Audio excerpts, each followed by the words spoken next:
Hey everybody, Nick here, and today I got a review for you of this little guy right here. This is the Spyderco Lil Subhilt. First off, though, I want to thank very much Spyderco for sending this little guy along. This is full disclosure, gotta grab my little sheet of paper. This was actually provided to me directly by Spyderco themselves. As a matter of fact, Joyce, the head of PR at Spyderco, handed it to me when I was out there visiting. So absolutely, this is coming from them. But the thing is, I've told them, as I always have, that I'd be talking about the good, the great, the bad, the ugly, and, given a final verdict that's honest, and that they appreciate that, or at least they claim to. And so they've even seen some negative reviews come out so far, so clearly it's okay. But anyways, I've tried not to let that affect my review, and we do have to assume this is going to be the very best quality-controlled little Subhilt ever, but nonetheless, thanks for that, Spyderco. Next thing, let's do a little size comparison. Quite literally a little size comparison, because this is the little Subhilt. Here it is against the little Spyderco Delica. Actually, I suppose this is the little Spyderco Delica. This is the regular size Spyderco Delica. Here it is against the Ontario Rat number 2 and your Ontario Rat number 1. And so you can see here that although this is a little Subhilt, practically speaking, it's still a reasonably sized knife. Maybe not by like Kevin Cleary standards, but it's a reasonably sized knife here. But it is absolutely mini relative to the regular size Subhilt that I'd reviewed previously, which was actually, I would say, the huge size Subhilt. And the Subhilt, both of those are designs by Butch Vallotton, or Vallotton? No, Vallotton, that's right, it's Vallotton, like a paladin, except less nerdy. But nonetheless, by Butch Vallotton, I think, and it is a Taichung-made Spyderco, and this is kind of a unique design, and I kind of like the original one, so I've been really looking forward to checking this out. So anyways, let's go ahead and talk about the good, the great, the bad, and the ugly of this very interesting little pocket knife right here. Little? Okay, so on the good side, first off, I do like parts of this blade a lot, actually. I like very much the overall profile of it is cool. It's kind of got a little bit of, it's not quite a recurve. It looks like it could become a recurve over time with sharpening, especially given the lack of sharpening choil. I'll come back to that later. But nonetheless, I like very much the fact that you've got a nice blade here, and I like that they've done a little bit of playing with the grind here. This has a very, very thick tip. I mean, you can see that quite clearly there, and in fact, the blade stock on this guy is pretty thick too. If we hold it up next to the Spyderco PM2, you can see blade stock-wise, it's a very similar thickness, even though there is a lot less, but they've done a very aggressive hollow grind to it. And what that means is that the tip actually thickens up as it gets higher out there, and so in the middle, way down at the bottom of that, and you're probably not going to be able to see this, but it is actually pretty thin behind the edge. It's got a hollow enough grind that it cuts. It's something that's a little different out of Spyderco. Spyderco doesn't tend to do really weird grinds on a regular basis, and so seeing something that's a little different is kind of neat. And you can see similarly they've got a little bit of they've done a very different grind at the tip here again to make a very strong tip. Personally, I tend to like a thinner blade, but it's at least neat that they're doing that. And the edge in the middle here is actually pretty thin, so no real arguments there. The blade steel on this guy, by the way, is CPM S30V, which is absolutely a fine steel. It works very well, and the blade comes in at 3.2 inches or so, which is, a nice legal sort of size for a lot of people, and way better than the 3.75 of the original one. It was a freaking big knife. So anyways, blade's nice. It's got a 4-way Spyderco clip, which is nice, and it's actually, they've positioned the clip really well, ergonomically speaking. Yeah, absolutely, the clip is going half the way down the knife, but on a smaller knife, it's not a bad idea to have a bigger clip. It just leads to better retention, and having it positioned in this way actually means that there is really no hot spot on this knife at all. And that's a big improvement, at least for me, relative to the original Vallotton, Vallotton that is, which is kind of nice. But the fact that you've got left side, right side, tip up, tip down, absolutely good. It has full liners throughout here, as underneath this polished G10 here. Has great ergonomics. I was just talking about that. This could be because I have smaller hands than most, and the little Vallotton may fit me a little bit better. But nonetheless, that's kind of nice. It is very, very nicely constructed overall. It has very nice tolerances, very tight fits. I mean, if we take a look here at the edge right here, oh yeah, there are there's, if there is a gap between these pieces here, it's pretty much imperceptible. On the back here, again, look at that. It's just freaking nice. I mean, this is a really nice stroke, and the fact that the backspacer stops exactly there in line with these other pieces, oh, it's well done. And so this is just gorgeous in terms of its construction. It's a beautiful showpiece of what the Taichung factory can do, and especially at this price point, it feels pretty solid. It's also a very smooth knife, by the way, which I absolutely appreciate and like a lot, so that's good. Next thing, this has some very nice details to it, and actually they're very similar to the details on the original one. You've got the nice little concentric circles on the thumb stud / stop pin. We'll talk about that a little bit later here. But the, actually, we'll go ahead and talk about that now right quick. You can see that the thumb stud here is also the stop pin, and it goes into this little hole here, so it hits the steel liners rather than the bolsters on there. And so that's kind of a nice little detail. And so this is actually nested inside when the knife is closed. And actually, Butch Vallotton is the first person to do that, which is kind of cool, even though it's now in very common use around the knife world. You've also got a very nice maker's mark off of Vallotton, a little bit snaky, a little hissed off, whatever. That's good. The backspace is great. The fact that it stops right there is, it's a pretty freaking knife. And honestly, I like the profile from above a lot. It's a really gorgeous knife in that way. And so there are a lot of nice details here. Next thing, the price on this guy is absolutely a little high for a pocket knife. I mean, not by my standards, but by a bunch of people's standards. It's $200. But the thing is, honestly, that price seems pretty solid to me. It's $200, but it's a good steal. S35VN, or I'm sorry, S30 is a very good steal. S35VN, maybe I like a little more, but whatever. It's got a good steal, a great action, really good finishing. It is absolutely unique. And if you consider what you get from some other companies for $200, I feel like this is actually a very nice price point on this guy. Then finally, this has a unique and frankly undeniable style. There are not other knives that look like this, aside from the full-size Subhilt there. With the polished G10 on here, I mean, it is just, and it's got a neat shape to it. It's just a really unique and interesting knife that you're going to pull out of your pocket and people are going to take notice of, versus something a little bit more generic where, you know, maybe not so much. So I have to give it the style points there. And so to me, that's what's good here, is that it's got a unique style. The price is actually seeming pretty right. The thumb stud serves as a stop pin. It's got some nice details. It's beautifully constructed.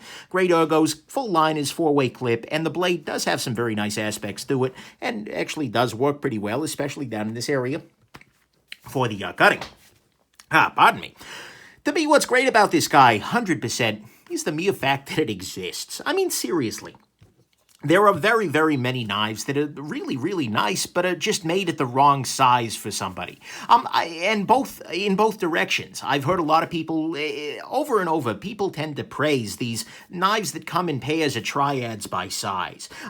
Things like this, where you get a full-size Vallotton, God, someday I'll learn to pronounce that guy's name, and the full-size and the little one here, that gives people options. For me, the original one was just way too big. This one's just right, but I'm sure for other people, it would be the other way around.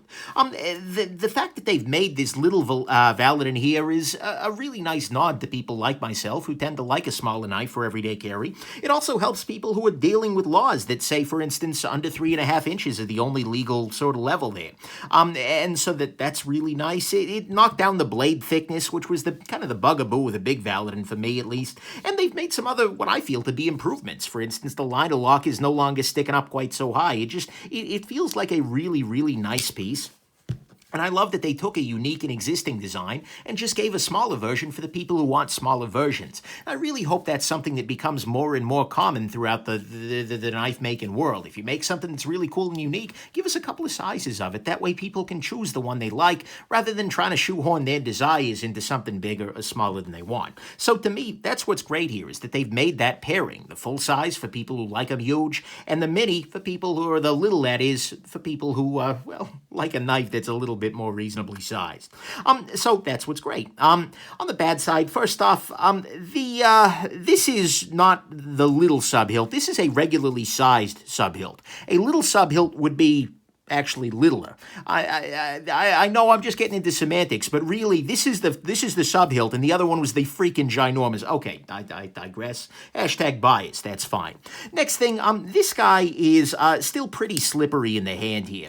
When this guy gets a little bit wet, all you really have for texturing are these finger grooves, which are fine, but they're also relatively smooth.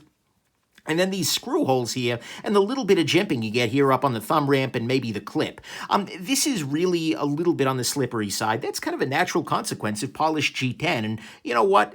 For the style here, they're going a little bit form over function for the Vaseline factory sort of world, but it's something you want to keep in mind. Next thing, there are some very sharp edges all over this knife. The inside of the Spidey hole appears to have been slightly chamfered, or at least slightly broken, but I'd like to see a slightly better chamfering on the outside of this guy, and particularly on this jimping here, because very often I find myself using that jimping on the side here to close the knife, and it's very, very exceptionally sharp. So I'd really like to see a chamfer or a crowning of some variety or another happen throughout this little area here. Not a big deal, but it's a deal. Next thing that is getting to be a bigger deal is that this is a very heavy knife. We are coming in here at 5.23 ounces for 3.2 inches of blade. It's a beefy little guy, and it's also relatively thick in the pocket here. If we compare this guy to the Spyderco Delica, you can see that size-wise, it's not all that different in terms of absolute size, but thickness-wise, holy crap, is this guy thicker. So this is definitely heavy, and it's definitely thick. And so if you're looking for something really compact and little on this dimension, you're not going to find it there. So that's something to keep in mind. Next thing, the blade on this guy is still, at least by my standards, pretty damn thick. It feels a lot less excessive than the last one, where it was just like, oh my God.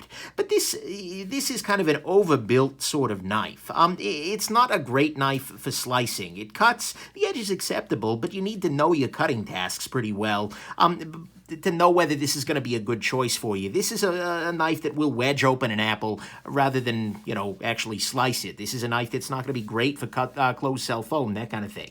So, it cuts because of that hollow grind there, but it's still really, really thick in the blade. Next thing on this guy, and actually the last thing, is that this is one of those knives where, Spyderco puts the hole on everything that they make. Even on knives where there is no room for the hole, like on this little guy, the Hanan Brad Southern here, you can see that they'll still put a hole on there. I kind of wish that this knife had come with the little tiny hole rather than the full-on sized one, because you've got this thumb stud there that honestly works a little bit better in my estimation for deployment. And this big old hump here is absolutely a big old hump, and I think it makes the knife maybe a little less attractive than it would have otherwise been. It's Spyderco. You can't really ask them not to put the holes on there. That's kind of their shtick. But this one, I'm feeling that a little bit more than usual there. And so, to me at least, that's the bad here, is that the Spyder hole feels very tacked on. The blade is still absolutely a little bit thicker, actually a good bit thicker than it needs to be. It's got sharp edges, it's pretty slippery in the hand, it's very, very heavy, and this is not little anything, this is regular size. On the ugly front, there is one ugly issue with that guy, and that's this little area right down here. I am a big fan of a sharpening choil. I think it's a really good approach. Having, whether that's in the form of actually having a, where do I have a sharpening choil on the table? Tell me, here we go. Whether it's in the form of actually having a little cutout at the bottom of the blade, allowing you to sharpen the entire length of the blade, or whether it's in the form of just having the blade's edge a little bit below the bottom there, either of those things can make this knife, could make a knife a lot easier to sharpen and maintain over the years. This guy has neither of those things, and in fact, the bottom of the edge is slightly back above the bottom of this area here, and you can see here that the bottom of the heel of the blade just expands over guys, I can't freaking talk. The heel of the blade expands to the full thickness at the plunge grind here, and so there's an area that you can just never sharpen down here, and as you sharpen this more and more, you're going to develop a little bit of a recurve. That's just not really great to me. I really wish that they just milled this little area down a little bit, kept this, kept the overall blade at this sort of height, so that way you would end up with sort of a natural sharpening choil like you have on this rat over here, which would have made this just a lot more compelling to sharpen in the long term. And so, but as a result, you end up with this really, really wide plunge grind here and a blade that's a good bit above it, and it's going to be harder to maintain over the long term there. And frankly, even with this thickness, it would be hard to add a sharpening choil afterwards unless you want to add it all the way up there. So, not a fan of how they did that. It's probably a form over function thing, but it bugs me a little bit. So, to me at least, that's what's ugly here, is that the lack of sharpening choil is maybe more acute here than most. I can live with a little better on the PM2, because you got yourself a nice little... Anyways, I digress. Final conclusions on this guy. Honestly, I think this is a really neat knife. I mean, it is unique, it's beautiful, and it feels to me at least a lot more practical than the first one. Mind you, for me, a 3.75-inch blade is just kind of a little excessive. And frankly, it felt a little bit... a little too extra, if you will. But having it in this size makes me really a lot more, made me warm up to the design a lot more. Maybe kind of get a chance to appreciate, like, yeah, this is a practical everyday carry tool, and it's also really cool, really beautiful. This is a knife that I did enjoy carrying on the days that I had it. In fact, I had it for the latter half of a trip. It was a very nice little thing. I enjoyed it very much. But it still does have the bigger issues there. I mean, it still does have the slipperiness. It still does have the thickness of the blade, which is going to be a problem for a lot of cutting tasks. That lack of sharpening choil really still does bug me.